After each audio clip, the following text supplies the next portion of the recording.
Karine. Merci, c'est moi qui remercie en fait de l'opportunité. Alors, cette conférence aujourd'hui, ça fait partie du cours médiumnique de notre centre spirit. J'ai la donne en tant que conférence parce qu'en fait, la médiumnité, elle nous touche à tous les jours, dans toutes les choses de notre vie. Alors, c'est très important de comprendre des concepts de la médiumnité. C'est des choses qui font partie de l'apprentissage qu'on doit avoir aussi pour mieux comprendre les réalités spirituelles.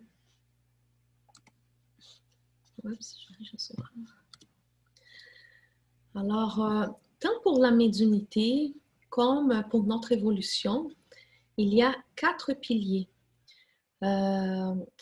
La prière, la méditation, l'action et l'étude. D'abord, j'ai juste oublié de vous dire quelque chose. En fait, cette conférence, elle fait partie aussi d'un matériel qui a été conçu par les projets Manuel Filomeno de Miranda, par la médiumnité de Divaldo Franco au Brésil. C'est tout un matériel qui est donné un appui aux travaux médiumniques dans les centres spirites. Alors, il y en a plusieurs livres, ce n'est pas les seuls. Alors, c'est ça, ce seraient les 4 piliers qu'on a besoin d'avoir bien équilibrés, tant pour les travaux médiumniques comme pour notre évolution personnelle. Alors, on va regarder chacun plus en détail. D'abord, la prière. Pourquoi est-ce que la prière serait importante? Mais d'abord, c'est la prière qui va nous lier à ce qui est supérieur à nous. C'est la prière quand on se met en attitude de prière, c'est comme d'abord, on démontre qu'on est conscient qu'il y a quelque chose de plus grand que nous qui existe. Et en même temps, on s'ouvre à l'influence que cette chose plus grande puisse avoir sur nous. Et on a aussi une position de participation, en fait, parce que là, on s'ouvre comme pour recevoir, mais on donne aussi en même temps. Alors, dans le fond, c'est une relation qu'on établit. Et ces liens, cette relation, va nous donner beaucoup de protection, va nous envelopper de lumière et va nous donner la force pour confronter les difficultés de la vie. Pourquoi? Parce que nous sommes comme un radio qui syntonise sur plusieurs ondes différentes. Étant incarné, la vibration de la matière, elle est plus basse. On est beaucoup plus facilement en syntonie avec des choses comme nos besoins essentiels, l'instinct, et avec l'instinct, tout ce qui vient avec, comme la rivalité, la survie, la réaction trop rapide par rapport à tout ce qui se passe avec nous. Alors,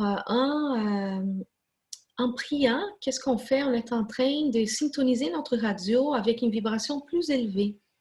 Alors, chaque fois qu'on prie, on s'élève au-dessus de tout ça. Et avec ça, on peut avoir une vue d'en haut de toutes les choses qui se passent avec nous, de ce qui nous entoure. Et en ayant cette vue de plus haut, on peut agir plus facilement, on ne sera plus tellement dans la réaction. Alors, qu'est-ce que c'est prier? Comment prier et pourquoi prier, en fait? Mais d'abord, prier, c'est se mettre en état d'ouverture. Ça, c'est la première chose. C'est vraiment aller au-delà de soi-même, au-delà de ce qu'on peut être en train de sentir pour entrer en contact avec quelque chose d'autre. Et comment est-ce qu'on fait ça? Bon, il y en a plusieurs prières qui sont déjà formulées d'avance. La plus commune, c'est les Notre Père, mais il y en a plusieurs autres. Il y a des prières aussi à la fin de l'Évangile selon l'espiritisme. Puis, ce qui est important de comprendre avec ces prières-là, c'est que oui, elles sont très puissantes parce qu'elles ont été conçues d'une façon à à nous amener à voir les points qui sont importants à voir dans notre vie. Mais si on les fait de façon automatique, on n'a pas vraiment les bénéfices que la prière pourrait nous apporter. On est juste en train de répéter quelque chose, alors il n'y en a pas vraiment de grandes valeurs. Les plus importants alors de la prière, ce n'est pas les mots qu'on dit, mais c'est surtout les sentiments qu'on a. Alors, vraiment de réception, émission, réception, lien, s'élever, c'est quoi l'objectif, c'est quoi l'idéal avec lequel on prie. Et bon, prier, pourquoi prier, j'ai déjà dit, mais il y a la prière dans les travails médiumniques, elle est essentielle. Pourquoi justement? Parce qu'on doit s'élever pour être en contact avec les guides qui sont là. Justement, on va travailler avec des esprits qui sont souffrants, qui sont dans une vibration soit égale à la nôtre ou souvent beaucoup plus basse. Alors, si on ne priait pas, si on ne se liait pas à nos guides d'abord, comment est-ce qu'on pourrait faire ce travail-là sans être enveloppé par toute cette énergie plus lourde qui est là? Et la même chose se passe dans les autres situations de notre vie. Alors, que ce soit dans nos difficultés avec notre famille, dans les travails, ou même avec nos difficultés personnelles face à ceux que nous voulons, à nos frustrations, à quoi que ce soit. Le deuxième point, c'est la méditation. La méditation, bon, pour ceux qui viennent de l'Orient, sont beaucoup plus habitués à méditer. Depuis plusieurs années déjà, dans l'Occident, on médite de plus en plus aussi. Mais ce n'est pas encore quelque chose qui est très répandu. Et souvent, on a aussi des conceptions qui ne sont pas tout à fait justes sur ce qui est la méditation. La méditation, ce qui est important, c'est sûr qu'il y a d'abord la pratique, les cadres de la pratique. C'est très bien dans le sens que c'est un moment où on s'arrête pour être en contact avec soi-même de différentes façons. Alors, ça peut être juste avec la respiration. Ça peut être en train de penser à quelque chose de spécifique. Il y a différentes techniques qui existent. Mais le plus important, c'est ce qui se passe quand on médite. Méditer, c'est un travail dès la pensée sur la pensée. Alors, on dit souvent, pour méditer, il faut arrêter de penser. Alors, ce n'est pas vraiment... ce qu'on va arrêter, en fait, c'est notre pensée continue qui est tout le temps en train de penser à 10 000 affaires. Il faut que je fasse ci, il faut que je fasse ça. Mais ce n'est pas, on ne peut pas arrêter de penser. La pensée, elle est présente. Ce qui va arriver, c'est que la pensée, elle va être attentive. Ça va être une pensée plus consciente. C'est plutôt une pensée où on va être témoin de soi-même. Alors, on se regarde comme si on était à l'extérieur de nous. Alors, on est en même temps observateur et acteur. C'est ça qui est important dans la méditation. Alors, peu importe la technique qu'on utilise, c'est ça qu'il faut avoir dans son centre. Et quand on s'habitue à faire ça, on peut parfois même, on n'a pas le temps de méditer, peu importe, 5 minutes, on ferme les yeux, on respire.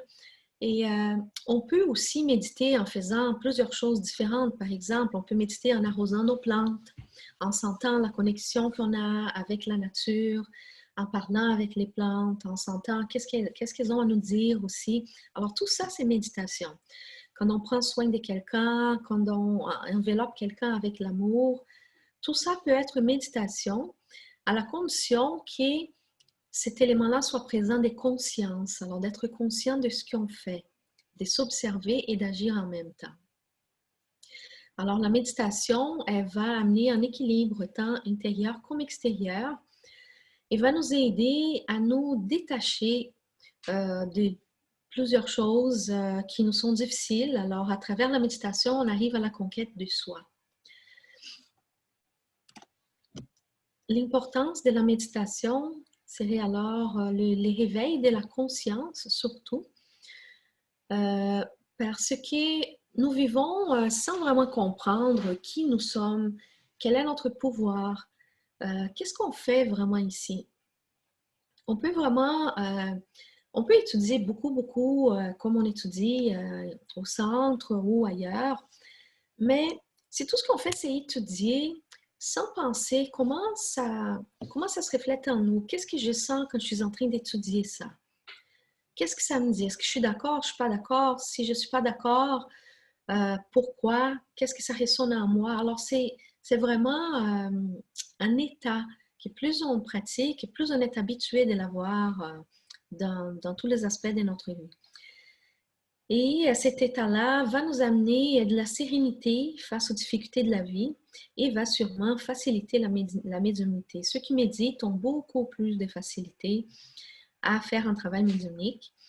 Mais il ne faut pas oublier, quand on parle de médiumnité, même si on ne fait pas un travail médiumnique formel, la médiumnité, en fait, elle est présente dans notre vie de tous les jours, de tous les moments.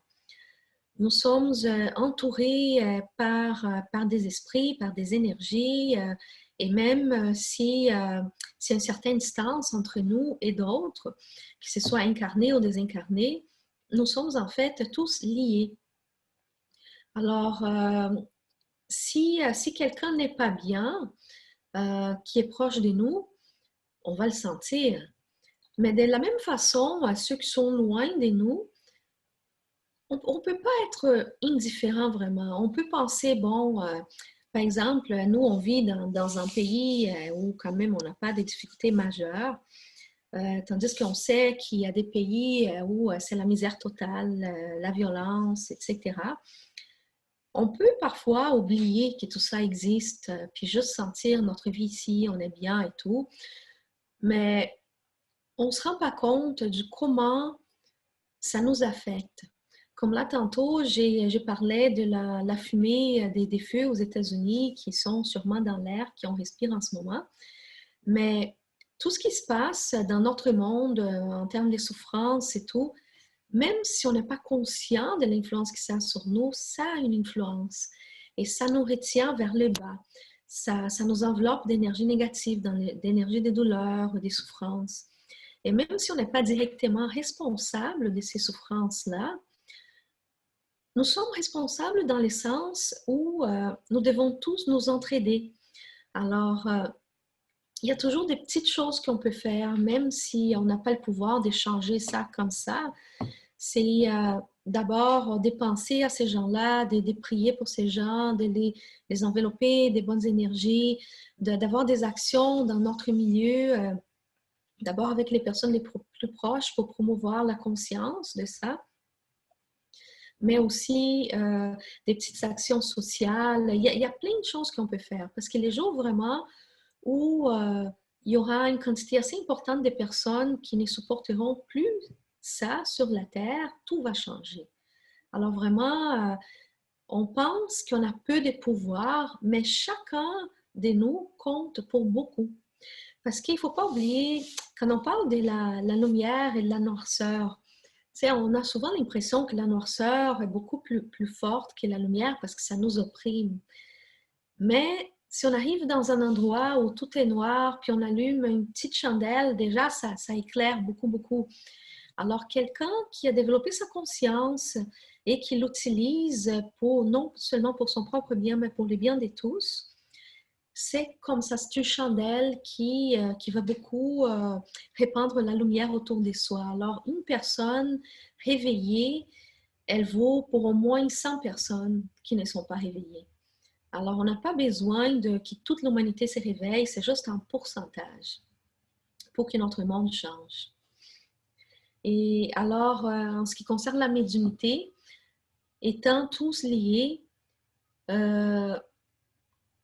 étant conscients de nous-mêmes, on va être capable de mieux vivre notre médiumnité de tous les jours. Alors, par exemple, quelqu'un se chicane avec nous, on est conscient, on évite déjà cette chicane. On va agir d'une façon différente, on va essayer de se calmer, Ou par exemple, quelqu'un, je sais pas, on connaît des personnes qui ont des habitudes qui sont pas très bien. Souvent, on se tient avec eux, puis soudainement, on se rend compte, bon, est-ce que ça c'est bien, c'est pas bien? Alors d'abord, je ne vais plus me tenir avec ces personnes-là, mais quand je vais me sentir assez fort, je vais peut-être me rapprocher à nouveau de ces personnes-là, puis essayer de les influencer. Alors, ça, c'est la médiumnité. Quand quelqu'un est malade, puis qu'on prend soin, ou tout simplement l'effet de s'inquiéter avec quelqu'un, de l'aimer. Tout ça, c'est la médiumnité qui fonctionne aussi parce que ça nous ouvre la porte à des bonnes influences qui, à travers nous, vont aider à soigner ces personnes-là. La méditation, c'est aussi une attitude mentale. Alors, il y a une grande différence entre l'homme qui médite et celui qui ne le fait pas. Celui qui médite, il va agir avec patience devant toutes les difficultés, tandis que le deuxième va réagir avec désespoir. C'est sûr qu'il y a certaines situations où c'est très difficile de ne pas réagir, mais pour ceux qui ont l'habitude d'étudier, de vraiment réfléchir à soi et à d'autres réalités, on peut voir qu'on commence à voir les choses différemment. Hein? Si on se regarde peut-être il y a 10 ans, on réagissait, on se désespérait, tandis que maintenant, on connaît les raisons des choses, puis avec la méditation, on est capable d'intégrer de plus en plus ce qu'on apprend. Mais tout ça c'est très important, mais sans l'action, ça resterait seulement la théorie. Alors, il faut que l'action s'incorpore aussi à la prière et à la méditation. Dans les livres des esprits, déjà, on parle de l'action dans la partie qui s'appelle les lois morales. Alors, le livre des esprits est divisé en 4 parties. Les causes premières, les mondes des esprits, les lois morales et espérance et consolation. Alors, les lois morales, c'est très axé sur l'action parce que ça parle de la relation de l'homme avec Dieu et avec ses semblables. Alors, ce que ça dit en résumé, c'est que sans un mouvement de l'âme envers Dieu, alors sans une action consciente pour notre bien et pour le bien de la collectivité, il est impossible qu'on développe nos facultés embryonnaires. Alors, nous sommes nés avec certaines capacités. Vous vous souvenez de la parabole des talents de l'Évangile? Il y en a les seigneurs qui avaient donné à ses serviteurs une certaine quantité de talents. Alors, il y en a certains qui l'ont utilisé pour multiplier. Puis quand le Seigneur est revenu, ils l'ont retourné ce qu'il avait donné, puis ce qui avait fructifié aussi. Tandis qu'il y en a eu un autre qui, tout ce qu'il a fait, c'était garder. Il a enterré ce qu'il avait pour le protéger, pour quand le Seigneur revenait, qu'il soit capable de le retourner. Mais dans le fond, ce n'était pas ça qu'il avait besoin de faire, parce que Dieu, il nous donne des capacités pour qu'on les développe. Nous avons en nous les germes des choses merveilleuses. Nous sommes des dieux, nous avons la capacité d'être des dieux. Mais si nous restons comme enfermés dans nos petits cocons, on ne fera jamais rien. Alors, Dieu, ce qu'il veut, c'est que vraiment, on chemine vers lui à travers nos propres pas. Sinon, il nous aurait déjà tout donné. Il veut vraiment qu'on se développe. Alors, la façon qu'on va se développer, c'est à travers des expériences répétées, hein, pour qu'on puisse bien graver la leçon, mais pour qu'on puisse apprendre. Parce que souvent, quand on vit quelque chose, on ne va pas nécessairement saisir c'est quoi la leçon. Alors, avec la répétition, on se rend compte, mais attends, j'ai déjà vécu ça tellement des fois. Qu'est-ce que cette situation est en train de me dire? Qu'est-ce que j'ai besoin d'apprendre avec ça? Alors, en ce faisant, on réveille notre conscience. Puis, en réveillant la conscience, on peut à ces moments vraiment agir sur nous-mêmes et sur notre vie. On découvre qu'on a le pouvoir de la changer et on arrive vraiment à la changer. Alors, on projette notre volonté sur les mondes. Notre volonté, elle est très puissante, beaucoup plus qu'on imagine. Alors, à travers les travails, qui est notre instrument d'évolution dans dans notre vie, on découvre notre intelligence et nos possibilités abstraites qui permettent de rêver et ainsi réaliser les rêves. Alors, avant qu'une chose existe, il faut d'abord qu'on l'imagine. Hein? Alors, sachant qu'on est capable de créer, on se rend conscient aussi de que tout ce qu'on imagine, tout ce qu'on peut souhaiter, on est en train de le créer, on jette les bases pour cette création, tant des bonnes choses comme des mauvaises choses. Alors, le travail, c'est une action qui transforme la vie et qui rend possible les progrès. Sans le travail, rien de ce qui existe aurait pu exister. Et malgré que l'homme fait encore beaucoup de mauvaises choses, dans le fond, c'est tout ce qu'il a créé ne sont pas des mauvaises choses, c'est plutôt l'utilisation qu'il fait de ces choses-là, donc qui n'est pas nécessairement bonne. Alors, le travail est indispensable à la vie sur Terre. Mais c'est très important de penser que ce n'est pas juste des occupations matérielles. L'esprit y travaille aussi. Alors, que ce soit pendant notre éveil, notre temps éveillé, comme on parlait de la méditation, à travers tout ce qu'on fait, on est en train d'apprendre aussi, si on sait comment apprendre. Mais il ne faut pas oublier qu'on passe une grande partie de notre vie à dormir. Alors, pendant qu'on dort, on travaille aussi. Et ce travail va être productif, utile pour nous ou non, dépendamment de comment on dirige notre vie. Parce qu'on ne peut pas avoir des vies qui sont complètement négatives et penser que pendant notre sommeil, on fait des choses qui sont positives. Alors, il faut vraiment diriger notre vie pour que pendant qu'on dort, on puisse aussi être lié à des choses plus élevées. On peut, avant de dormir, se mettre à la disposition des bons esprits, de nos guides, pour travailler, pour aider, pour être là où on peut être utile. C'est très important quand on dort de demander la protection de notre guide, qui soit présent avec nous, qui nous aide à être dans des endroits qui sont bons pour nous, on puisse apprendre ou être utile. Parce qu'on n'est pas du tout inactif pendant qu'on dort. On va à quelque part, toujours. On fait toujours quelque chose, mais ce qu'on fait n'est pas toujours des choses positives. Alors, toute occupation utile, c'est un travail, peu importe quoi. Et le travail, c'est un outil de transformation intérieure à la recherche de nouveaux états de conscience. Même les travails très simples qu'on fait, on peut être un travailleur dans le champ. Tout ce qu'on fait avec amour, ça nous grandit. Parce qu'il ne faut pas oublier qu'on répand autour de nous et sur nous-mêmes notre énergie, nos sentiments. Alors, une petite chose qu'on fait, si on le fait avec les bons sentiments, on est en train de les transformer tout autour de nous.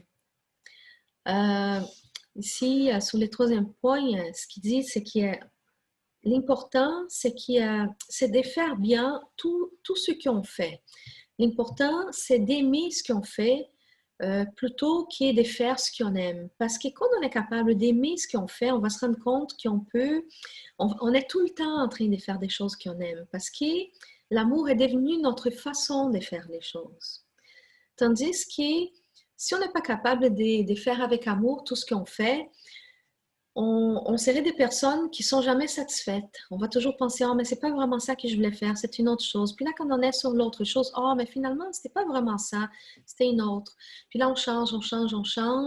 Mais jusqu'à qu'on se rende compte, dans le fond, que ce qu'on cherche, c'est plutôt à l'intérieur de nous-mêmes et pas à l'extérieur. Alors, c'est très important de penser à comment nous occupons notre temps. Parce qu'en plus du sentiment qu'on peut avoir, c'est de bien l'utiliser aussi, parce que c'est notre responsabilité, les temps qui nous avons. Nous naissons avec une certaine quantité d'énergie vitale. Alors, cette énergie vitale, on peut l'utiliser dans des activités utiles comme dans des activités futiles ou nocives pour nous. C'est vraiment notre choix, notre libre arbitre. C'est certain qu'on n'a pas besoin de travailler tout le temps. On a bien le droit de repos, de se divertir, mais les repos, il est bien quand c'est une interruption du travail productif et pas quand c'est une interruption du repos. On interrompt les repos avec les repos. Hein? Alors, c'est vraiment cette question-là. Si, il faut penser, c'est pas juste travailler tout le temps, on ne cherche pas des gens qui soient workaholics, mais c'est vraiment faire des choses utiles. Ça peut être juste parler avec quelqu'un, donner de notre temps à écouter, être avec les personnes de notre famille, être avec nos amis, contacter quelqu'un qu'on sait qui n'est pas bien, démontrer qu'on est présent. Tout ça, c'est travail. Alors, dans notre temps libre, on va normalement se diriger vers des activités selon notre niveau intellectuel et moral et notre conscience. Il y en a qui vont passer leur vie juste à chercher du plaisir. Il n'y a rien de mal à avoir du plaisir, mais c'est très important que ce ne soit pas les buts principaux de notre vie. Des exemples d'activités constructives, ça pourrait être les bénévolats, l'étude, c'est aussi une espèce de travail. C'est aussi une construction pour nous-mêmes. Et en étant plus instruit, c'est sûr qu'on va être en train de travailler pour les autres aussi. Pour ceux qui travaillent dans la médiumnité, aider les souffrants, c'est aussi une bonne utilisation de son temps, mais pas juste dans la médiumnité formelle encore. Quand on fait n'importe quelle aide à des gens qui souffrent, on utilise notre médiumnité. Alors, tout ça, ce sont des activités constructives. L'esprit, Johanna de Angelis, qui c'est l'esprit guide d'Edivaldo Franco, elle dit « Les médiums fidèles à son compromis réalisent 2 incarnations dans une seule. » Mais bon, on n'a pas besoin d'être médium pour faire ceci. Si nous cherchons vraiment la conscience de ce que nous faisons, de bien profiter de notre existence pour les biens de nous-mêmes et des autres, on peut aussi faire en sorte que notre incarnation vaut pour beaucoup plus qu'une.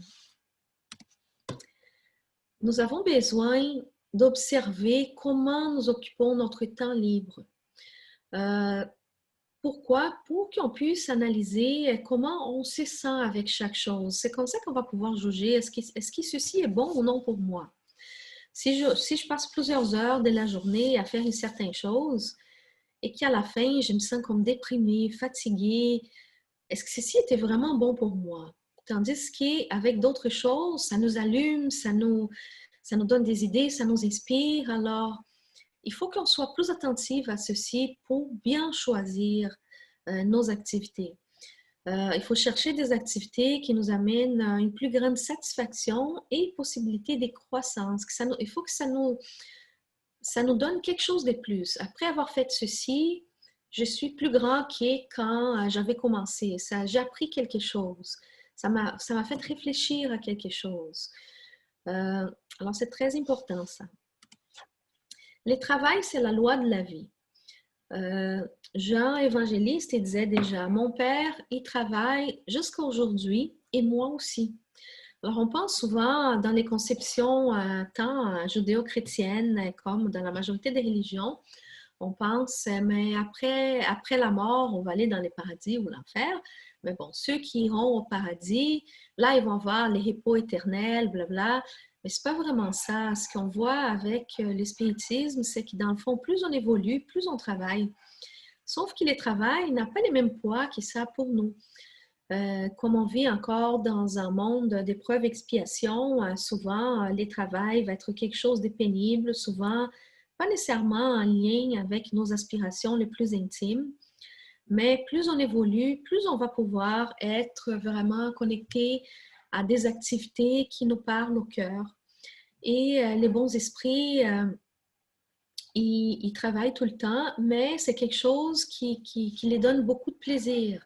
Alors, plus on évolue, plus on a envie de travailler, et plus on fait des choses intéressantes aussi. Il y a des esprits qui vont travailler, par exemple, à la construction des planètes, au développement de la vie. Il y a tellement de choses sur les arts, sur la musique, il y a dans un niveau beaucoup plus grand que ce qu'on peut connaître dans notre monde ici. Léon Tolstoï, il disait aussi déjà travailler, c'est prier. Alors, on voit ici les liens de l'action avec la prière, qui sont dans le fond deux mouvements de l'âme envers l'identification avec les créateurs. Alors, quand on travaille, on est aussi en train de nous connecter avec ce qui est plus grand que nous, comme avec la prière. Alors, la prière, pour pouvoir être bien sentie, il faut qu'elle soit liée à l'action. Mais l'action aussi, pour qu'elle puisse être vers des buts supérieurs, il faut qu'elle soit liée à la prière. Alors, l'action, c'est une bénédiction des dieux pour que nous puissions avancer à travers nos propres efforts. Alors, Dieu nous donne la possibilité de faire face aux difficultés pour découvrir nos capacités. Et en les découvrant, nous construisons nous-mêmes, au lieu d'être juste quelque chose déjà créé parfait où on n'a eu aucune responsabilité, aucune action. Entre deux travailleurs, on peut voir la différence par rapport à leur vision. Quand on demande qu'est-ce qu'ils font, il y en a un qui va répondre « je transporte des pierres », tandis qu'un autre va dire « je construis une cathédrale ». Alors, les deux sont en train de faire la même chose, mais avec des attitudes et des visions bien différentes. Il y en a un qui n'a aucune conscience de ce qu'il fait. Il est juste « oh, je transporte, oh, j'aimerais bien que ça finisse, je suis fatiguée. » Bon, tu sais, il ne voit pas les buts dans ce qu'il fait, c'est juste une activité répétitive. Tandis que l'autre, il pense au but de ce qu'il est en train de faire. Il est conscient du fait qu'il participe à quelque chose qui est plus grand que lui-même. Alors, peu importe s'il est celui qui transporte les pierres ou s'il est l'ingénieur qui a conçu la cathédrale, il sait que sans son travail, la cathédrale ne pourrait pas être construite. Alors, il se rend compte de son importance. Et ça lui permet aussi de faire ça avec amour. Alors, peu importe la tâche que nous avons, c'est une attitude qu'on devrait avoir tout le temps. Par exemple, quelqu'un qui travaille dans un service à la clientèle, dans un secteur des plaintes. Hein, c'est un travail qui est très difficile. On peut penser, qu'est-ce que tu fais? On peut dire, j'entends des plaintes de la journée longue. Ou on peut penser, mais je suis en train d'aider les personnes à résoudre leurs problèmes. Alors, c'est deux attitudes très différentes face au même travail. Et on peut appliquer ceci dans tout dans notre vie, dans le fond. Tout ce qu'on fait, on prend soin d'un enfant, des fois, ça peut être très difficile, mais au lieu de regarder ça comme « oh, j'aimerais ça, ne pas avoir ça, avoir plus de temps pour moi-même », on peut penser « mais je suis en train d'aider un autre être humain à grandir, à se connaître, à évoluer ». Alors, c'est vraiment une question de penser quel est l'objectif de tout ce qu'on fait. Et comme ça, on va se sentir connecté à ce qui est plus grand que nous et on va être capable de comprendre c'est quoi notre place dans l'univers. Alors, la conscience est vraiment quelque chose sans laquelle on ne peut pas évoluer. C'est l'évolution même.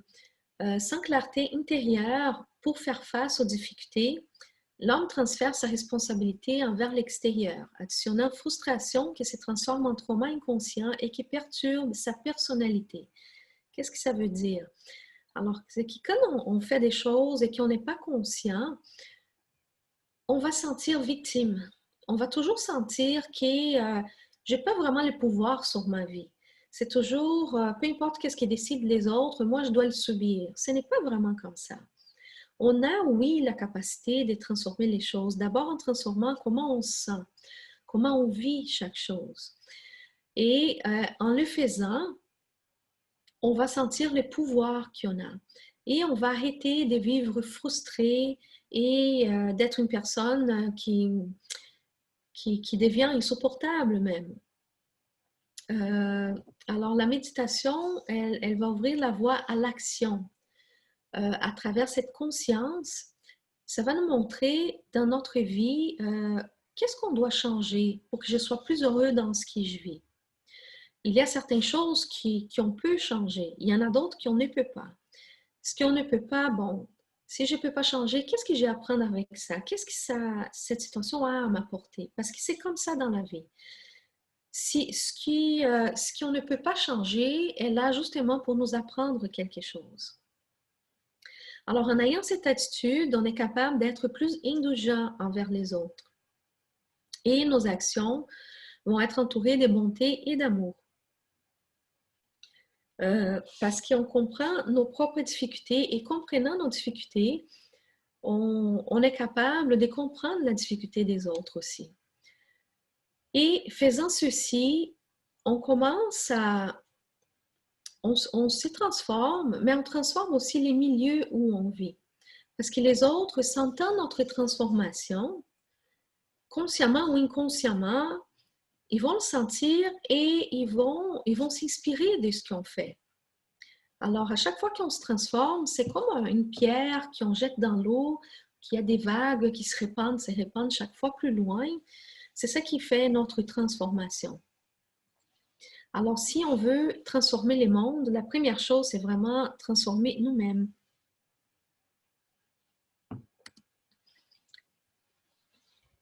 À travers l'action de la charité, nous sommes plus sensibles aux difficultés des autres. Alors ça, c'est très important aussi, à part les travaux qu'on fait pour notre propre bien, notre travail qui est payant. C'est très important qu'on soit en contact avec d'autres choses qui nous apportent pas nécessairement quelque chose directement, mais qui indirectement nous apportent tout ce qui est important. Alors, la compréhension de ce qui peut vivre quelqu'un qui est en difficulté. Parce que ça nous fait comprendre aussi notre propre difficulté. Qu'est-ce qui nous touche? L'action qui est bien vécue, qui est vraiment faite dans la direction du bien, va nous amener aussi la satisfaction et la maturité psychologique. On va développer un bonheur de vivre qui va être automatique. Alors, l'homme qui a de la bonté dans la pensée et dans les cœurs acquiert la sagesse et réussit à combattre ses mauvais penchants. Il n'a jamais d'amertume, d'haine ou de rancune. Pourquoi? Parce qu'en ayant cette attitude-là, c'est automatique. Aussitôt que quelque chose de plate nous arrive, au lieu de réagir, d'être fâché, on va déjà penser, bon, pourquoi ça m'arrive? D'abord, on va être capable de comprendre. Si quelqu'un nous fait du mal, on va être capable de voir plus loin. Est-ce que cette personne n'est pas bien? Il est souffrant? Qu'est-ce qui se passe? Et déjà, en ayant cette attitude, on diminue de beaucoup l'attitude négative de l'autre personne. Et alors, la question de diminuer l'amertume, la haine, les rancunes, c'est pas juste une attitude interne, c'est quelque chose externe aussi, parce que si on est capable d'avoir la bonne attitude, ce qui nous arrive va être déjà amoindri aussi. Alors, le quatrième pilier, c'est l'étude, parce qu'on peut prier, méditer, travailler, mais si on n'étudie pas, nos actions vont rester limitées. Déjà, dans l'Évangile, on voit l'instruction des esprits, qu'est-ce qu'ils disent? Les premiers enseignements, c'est aimez-vous les uns les autres. Mais les deuxièmes, c'est instruisez-vous. Pourquoi est-ce qu'ils auraient dit ça? Parce que l'amour, il a besoin des outils pour pouvoir agir, pour pouvoir comprendre comment son action va fonctionner. Alors, l'étude, il est essentiel au progrès, il est essentiel au travail. Sans augmenter nos connaissances, on reste ignorant et aussi, en restant ignorant, on est plus facilement manipulable. Étudier, c'est très important de comprendre que ce n'est pas juste une question d'absorber des valeurs externes, mais c'est plutôt s'auto-découvrir à travers la réflexion de ce qu'on est en train d'étudier. L'étude, en fait, c'est quelque chose qui vient nous stimuler, ça vient développer notre intelligence, ça vient élargir nos connaissances pour qu'on s'auto-découvre en relation à ce qu'on est en train d'étudier. Dans le fond, nous faisons partie de tout ce qui est vivant.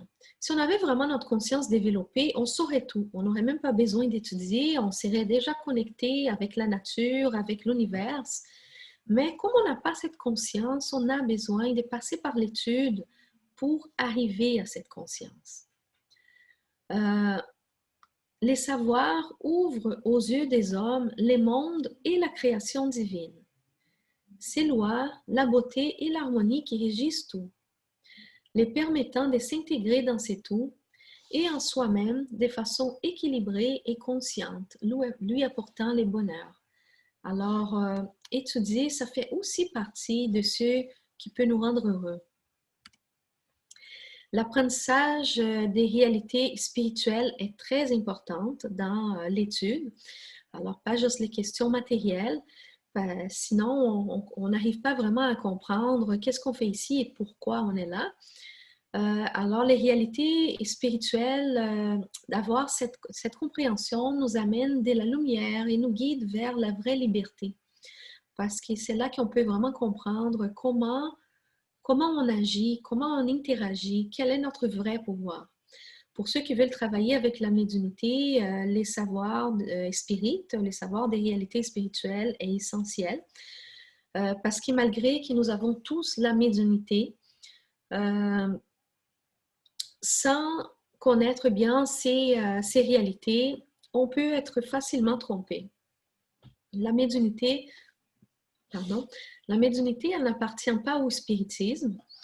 Nous avons tous la médiumnité, même si certains l'ont de façon plus ostensible que d'autres. Il y a plusieurs personnes qui travaillent leur médiumnité sans avoir jamais étudié, sans avoir eu aucune connaissance. Ça peut être bon, ça peut être mauvais. Comme ceux qui sont dans l'espiritisme aussi peuvent bien travailler ou mal travailler leur médiumnité. Tout est une question de vraiment comment on étudie, comment on essaye d'approfondir nos connaissances. Il y en a certains qui n'ont pas accès à des études.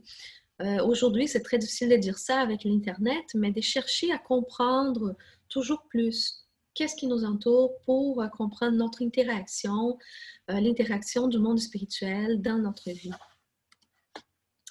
On dit que deux ailes vont conduire l'esprit humain à la présence des dieux, l'amour et la sagesse. Alors, si on a juste l'amour, un oiseau avec juste une aile ne peut pas voler. La sagesse, c'est la même chose. Alors, il faut développer les deux. Mais si on pense bien, les deux sont la même chose, parce que c'est quoi la sagesse?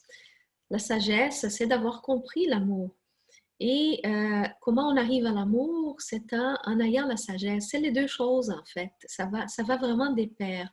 Mais c'est très important de ne pas se concentrer juste sur les connaissances. La connaissance ne serait jamais sagesse parce qu'elle n'aurait jamais l'amour avec elle. Et la même chose, l'amour, l'action dans les biens sans chercher à avoir plus de connaissances, on n'arriverait jamais à ce que la sagesse peut nous apporter. Alors, la sagesse commence par l'acquisition des connaissances. Étudier et servir sont intimement liés. Et ce sont les deux chemins desquels on ne peut pas s'échapper si on veut évoluer. Comment est-ce qu'on doit étudier? Alors, ça peut être à travers de la lecture, mais aussi écouter les autres, être ouvert, pas juste aux connaissances que les autres peuvent nous apporter, mais aussi à ce que les autres sont comme personnes. Ça aussi, c'est acquérir des connaissances. Réfléchir sur tout ce qui nous entoure, sur tout ce qu'on vit, méditer, interagir, ne pas être isolé. Mais très important de faire tout ça avec la conscience attentive pour être capable de bien retenir, de retenir avec conscience tout ce qui arrive à nous. Les enseignements des esprits sont très profonds et vastes.